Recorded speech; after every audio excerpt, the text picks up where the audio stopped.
Right, welcome back to Good Morning Kenya. My name is Mike. We continue with the program, and I want us to look at three very important aspects. That is leadership in action, marketing with purpose, and managing for success. And joining me for that conversation is Dr. Muriithi Ndegwa, PhD, OGW, HSC, and also former MD of Kenya Tourism Board. He's also the Kenya Institute of Management Executive Director and CEO. Welcome to Good Morning Kenya. Thank you very much, Mike. Good morning, everyone, and good morning to the whole of Kenya. How are you doing this morning? I'm very well, thank you, Mike, and yes. I think it's a bright morning. Yes. And I look forward to the show. Yes. Let's get into this conversation because we are living in a world that is fast changing. And ideas alone are not enough because we are looking to inspire real change, make meaningful connections, and build a thriving society, business, governance, and society. So let's go bit by bit, and we'll start with leadership in action. To you, what does it mean? Thank you very much, Mike, and thank you very much, viewers, for this show, and thank you also for inviting me. Karibu sana. I think when it comes to leadership, oftentimes people think leadership and management are one and the same thing. But there's a distinction between leadership and management. But since the question is specifically about leadership, let's now focus about what do leaders do. Yes. Leaders inspire teams. Leaders also take teams to achieve the vision of the institution, yes. or even the country, yes. or even the area that they are leading. So leaders do a little bit more than what management will do, because management is all about implementing the decisions that have been made, ensuring that the processes are well controlled, ensuring that things are running on a day-to-day basis. But the vision carrier is actually the leader who looks at the long term. Where do you want to take your organization? Where do you want to take your county? Where do you want to take your country? And that means that every leader must have a vision. You just don't get into a leadership position without something, a direction. Yes, certainly, Mike, I would agree that you need to be also inspired. You need to also have a plan. Where do you want to take the organization that you're leading? What are you looking at in the future? Where are you heading to? And so it is important, yes, that the leader has to be inspirational. And there are several examples that we'll talk about in the course of the discussion. Leaders who have actually come and they have inspired people to do things that you would ordinarily not expect people to have done. Yes. Let's actually get into them. What are these types of leadership that we are talking about? We have several types of leadership, and it depends on the theory, the practice, and the context. But research shows that there are several types of leadership styles. There are those that are called classical or traditional. These are mainly the old theories, like, for example, laissez-faire. Laissez-faire is where you let things run, hands off, hands free, and everything is let to do things on their own. There is also autocratic, where the leader seems to think that he or she knows knows it all, and therefore they will tell the teams, do this, do that, do this, do that, and so on. And there is also the contemporary, or what we'll call a little bit more modern aspects, for example, like the transformational leadership, the servant leadership, the transactional leadership, and so on and so forth. And then there are also now aspects of blending between some old aspects and the new aspects. So there are all those types of leadership styles that one can talk about. In terms of, leadership must go hand in hand with ethics. So the aspect of ethical grounding, does it also include an aspect of making tough decisions that are guided by accountability and integrity? Certainly, and I think this is recognized all over, because we always say that you can fool the market, yes, but you can't fool the market successfully forever. So if you are not a person of integrity, if you're not ethically grounded, certainly the people that you're leading, whether it's in an organization or whether it's in a country or whether it's in a county, will start poking holes and says, wait a minute, you're preaching water, but drinking wine at night. And that in itself makes them erode the confidence and the trust that they had in you. And once the confidence and the trust is eroded, it is pretty difficult for people then to agree to be led by you. And even if they are led by you, they will be saying always that there's a challenge and there's an issue with this person. So ethical, yes, certainly, Mike, that makes a lot of sense. And I think it also allows for people to voice their concerns without the fear of being judged. Now, you know, leadership, almost, there are people who want to be leaders, just for the mere fact that they would be called leaders. And there are those who are, I would say, are called to be leaders. It's in them. So in all this, what is the place of passion when it comes to leadership? And in this case, leadership that inspires action. Thank you, Mike. Let's firstly say that everyone has leadership traits or qualities. Yes. And therefore, we'd say that much as there are those who have much more pronounced traits, every one of us can be a leader. But to improve your leadership skills, by the environment improves your leadership skills, depending, of course, on the direction that you are taking. That, therefore, means that leaders are not born. We are all born as leaders, and leaders are not made in the sense that you are born with some leadership traits, but you improve on them depending on the environment. And that, therefore, means that this concept of leaders are born, leaders are made, that should not come out as an argument. But having said that, the fact of the matter is that there are those who have that urge, that drive, that I really want to take leadership. And they have the passion and they have the drive. There are others who are laid back. Even if you give them an opportunity, they'll simply say, I don't want to take the leadership. Yes. So yes, you are right in the sense that it is important that for us to note that there are leaders who have passion, there are leaders who are laid back, but that does not necessarily mean that even those who have the passion will become better leaders. Not necessarily. Yes. And it also does not mean that those who are laid back will not become better leaders. It is all a question of, yes, you have the passion, but at the same time, you're also doing things that are right. You're also doing things that people identify and say, yes, this man is ethical. But having said that, it is also important to say that once you've taken a leadership position, Yes. there is no way then you can come back and say, I'm only taking that leadership position because I want to tick the box that I became X, Y, Z. The passion also drives the success. Give you an example. We've talked about great leaders in the world. Yes. If, for example, you go to the famous leader that is quoted often, Lee Kuan Yew, the late Prime Minister of Singapore. Yes. When he took over in 1963, Singapore was a country that was basically on the doldrums. And it's even said that they actually came to benchmark with this country on some certain aspects. But what did he do? He knew and he had the passion to lead. And he looked at some of the things that the country was going through. And a perfect example I can talk about, because I've been there, is the issue of water. Yes. They were completely reliant on a country called Malaysia for water. And he knew that in the event Malaysia severed the relationship, the island would go hungry. Yes. Or the island would go thirsty, without water. So what did he do? He decided water was going to be one of the issues that he was going to focus on. Yes. And I think there's a lot we can talk about in terms of what he did, including aspects of harvesting water, rainwater, including aspects of purifying water from sewage and so on and so forth. And the people said, I cannot drink water that has been recycled.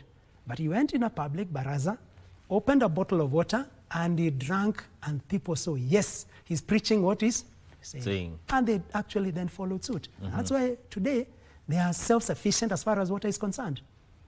Yeah. So when it comes also to leadership, what separates leaders who inspire actions and those who just give directives? All right. Now, I think it goes back to the leadership style, because those who give directives ordinarily would call them more of autocratic leaders as opposed to democratic leaders who involve the rest of the people. We could also distinguish that with the transformational leaders who actually help organizations or countries or counties to transform. Let me put it in context. When you are a leader that is simply just used to giving directives and instructions, it can work in some certain circumstances, but it will hinder things to do with innovation and creativity. Because the people know that, in this organization or in this place, I cannot say I'm not supposed to be heard, I'm only supposed to be seen and to listen. Yes. So it hinders innovation and creativity. And that is not good in a modern world today. And I'll say the reasons why. Then you come to the transformational, those ones that inspire. Now, they will inspire teams to work even when the person is not there. Why? Because they have set themselves in a situation whereby they're saying, all of you guys, we are all together as a team. And we're looking at achieving that goal out there. And therefore, people become transformed and they work together. However, in the world of today, where there's so much of volatility and so on, it is very difficult for an autocratic leader to transform institutions because you cannot be living in a situation whereby things are changing so much technologically and so on and so forth. And then you still want to adopt the autocratic leadership style. That may not work today. But the transformational, yes, it could work. But remember, these styles also work depending on the situation. So sometimes you use a blend of different styles. Yeah, and even when it comes to autocratic, might I add, that is where ideas would go to die. Yes. And there is no room for, Yes. there's no room for growth and Yes. adaptability. But also, in an emergency situation, you not tell people, okay, what do we do? You know, I mean, sometimes you also have to give directives and say, this is a situation, this is a crisis, this is what we need to do. That's why I'm saying sometimes you use a blend, but not one particular aspect or style to say that this is the best, because it's none that we can say is the best at all the times. In other words, you cannot say that one suit fits all. Yes. So then we can say that flexibility is the magic wand to modern style of leadership. That's correct, yes. All right, let's look at the aspect of marketing with purpose. What does it mean, and what role does leadership now in this case play in driving its effectiveness? Okay. Yes. Thank you for that question, Mike. When you look at when situations are tough, when the business environment is tough, a lot of people tend to think that you cut the marketing budget, as opposed to the contrary, where you should actually be increasing the marketing budget. Why do I say this? When business is shrinking, you simply cannot cut costs and think that you're going to survive tomorrow and the day after. There's also the issue of long-term sustainability. And therefore, it is often said that the best way is obviously to maintain or to increase your marketing budget so that you continue supporting the business to grow today and also tomorrow. Now, this is where the leader comes in. If the leader is one who is simply concerned about cutting costs, the first item that will go is the marketing budget. Yes. But is that really sustainable for the long term? My view is that it is not. Secondly, there is also the aspect of, do you continue doing the same things and expect different results? Certainly not. And this is where innovation and creativity comes in. So that even as you're doing marketing, you are also doing marketing in an innovative way. Thirdly, there's also the other aspect of, are you using the traditional marketing aspects, or are you using contemporary or modern marketing aspects? In other words, you are concerned about, are you concerned about ticking the boxes simply because you rolled out an advert, you rolled out a campaign, or are you more concerned about the marketing that you're doing is also generating results so that there is a measurable return on investment on the marketing events that you're doing? And this is where social media comes in. Yes. And you find the modern organizations will embrace a lot of a blend between some bit of traditional, some bit of modern marketing styles with the social media marketing and so on and so forth, so that you can increase the return for the shilling on the marketing budget that you are spending. Yes. And so, in terms of answering the question, we'll say that the two go hand in hand, that it is important for the leader also to have that marketing consciousness, and also for marketing to be driven in a way that you're also looking at what the customer wants and what the customer desires. We've talked about aspects of leadership.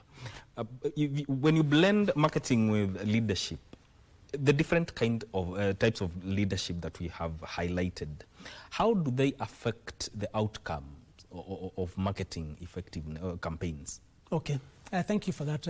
Now, I think, again, it goes back to the question that we said in terms of the different leadership styles and traits, which, again, also depend on the context, the theory, and also the situation. Now, in a volatile market, the question that comes in is, are you going to embrace a marketing style that embraces the constant changes whether it's technological or otherwise?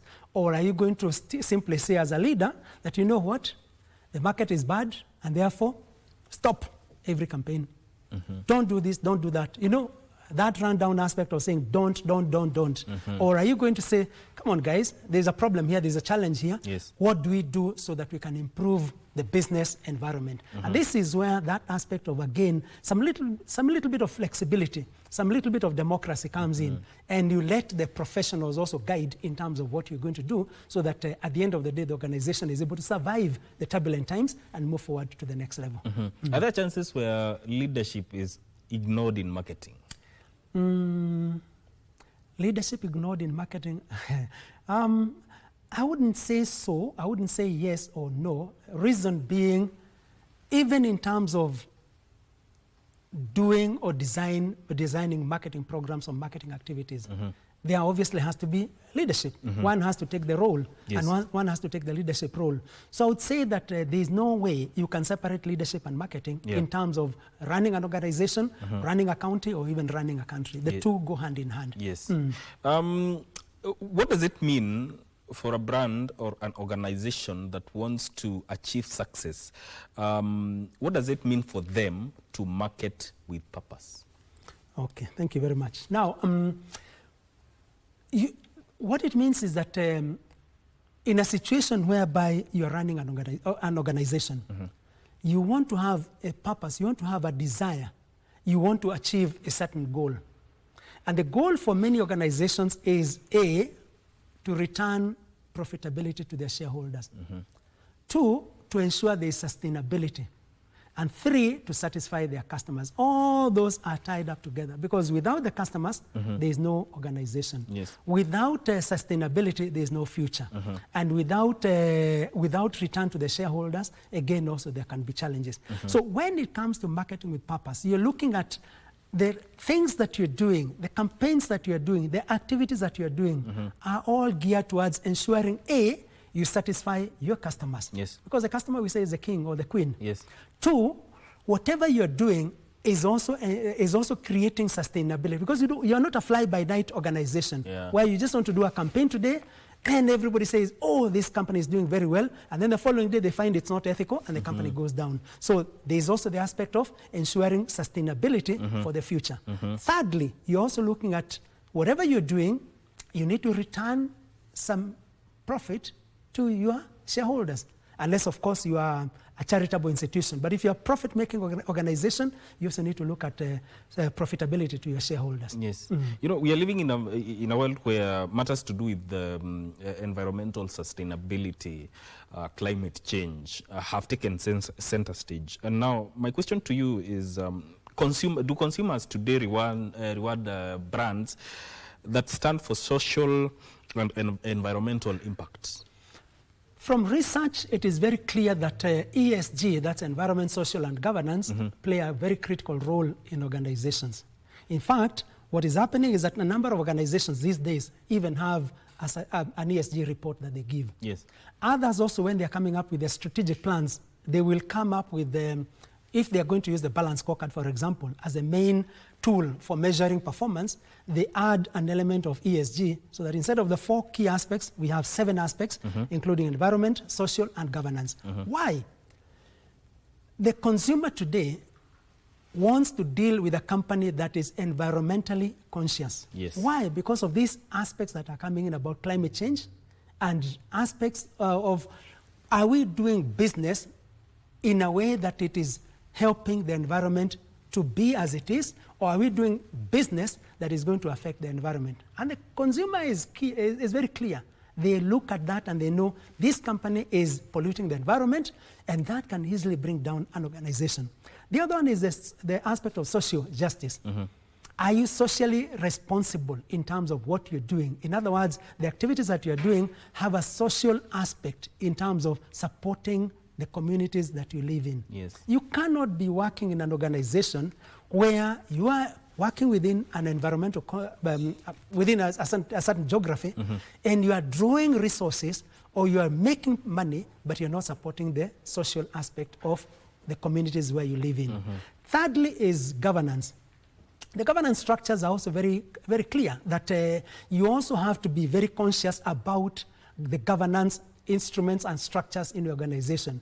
And you see a lot of companies saying, wait a minute, that company is not ethical. Or wait a minute, there is something about the governance structures in that company that we don't like. And so, yes, indeed, Mike, ESG is a critical component and is a critical factor. And that's the reason why you see some organizations every now and then, even in the mind of the consumer, their brand equity is very high because people recognize them as companies that are doing well, or companies that are socially responsible, companies that are doing things in a way that is socially acceptable, and they're also not polluting the environment, and their governance structures are above reproach.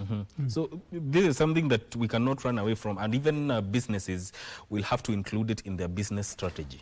It is important. It is important. We'd say that, yes, even as you're thinking about aspects of your balance scorecard or whatever it is that you're going to use for measurement of performance, it is important to bring in that aspect of ESG, environment, social, and governance. Let's delve into the third aspect, and that is the aspect of managing for success. More often than not, we hear that once you achieve success, do not let it go into your head. Yes. But then again, as leaders within an environment of business or within the society or within the structures of governance, how can we just handle the pressure that comes with success, the expectations, and also the changes that come with it? Thank you, Mike. Usually it's a very difficult aspect, especially for those who start their businesses as a one-man show or one-woman show.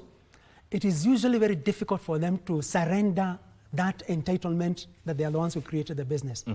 And oftentimes you find a lot of people clinging onto the business, so much so that after a couple of years, the ideas now start reaching the tail end, and then after that they go into deterioration stage.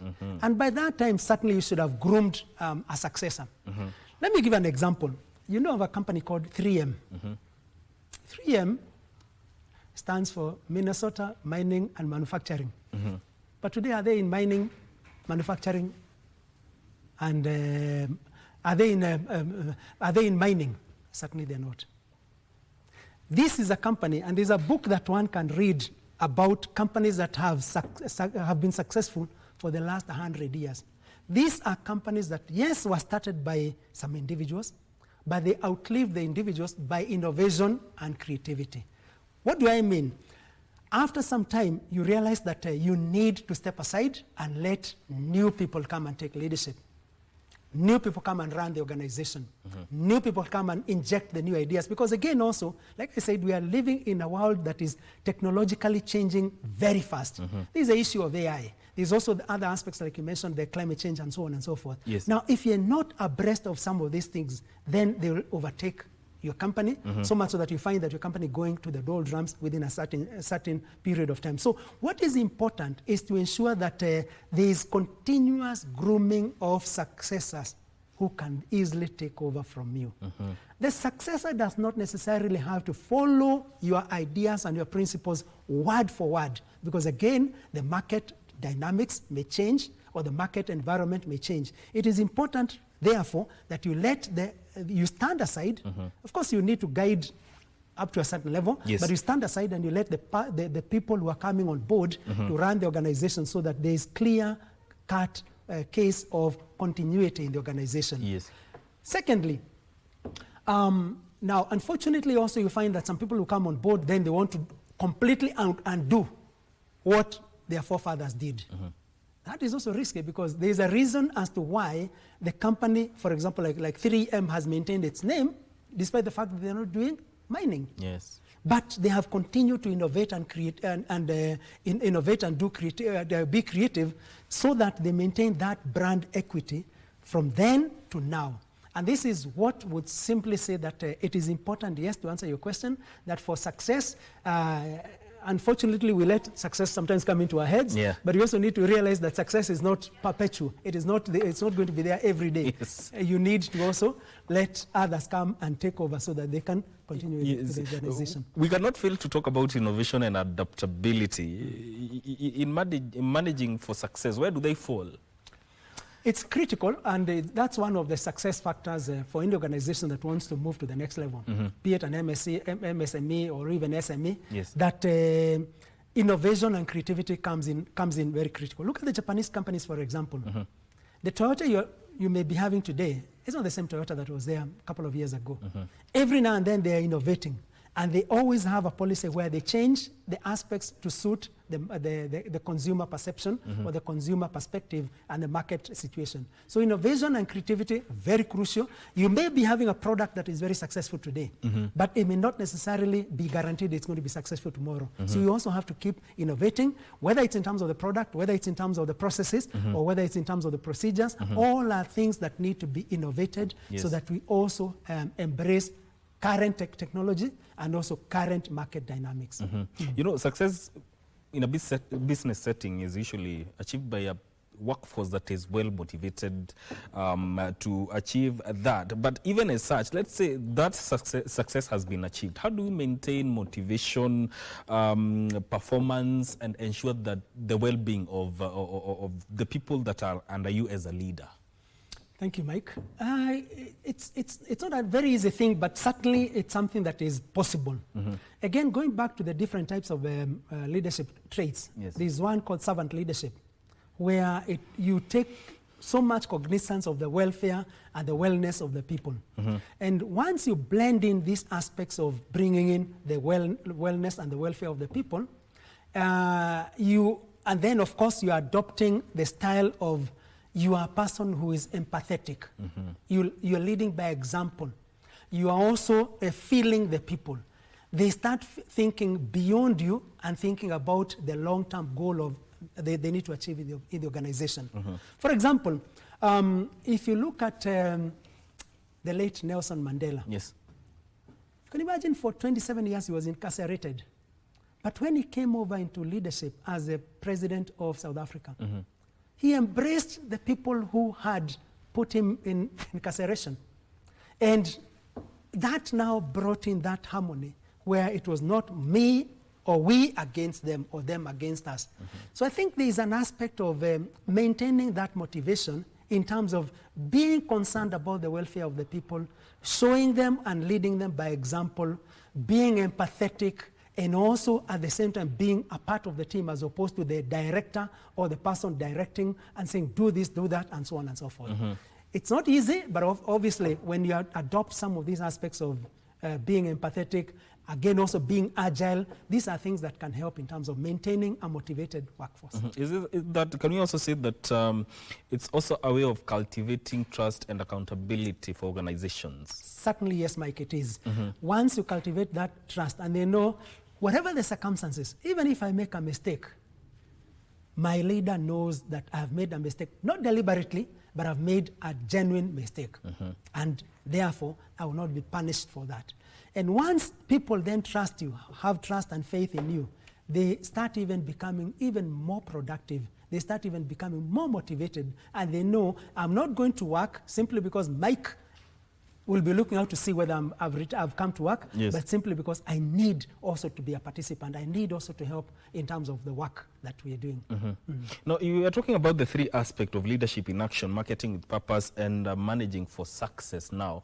How do they tie together now to give a very resilient society or a thriving business or a governance structure? Thank you, Mike. It's like a loop.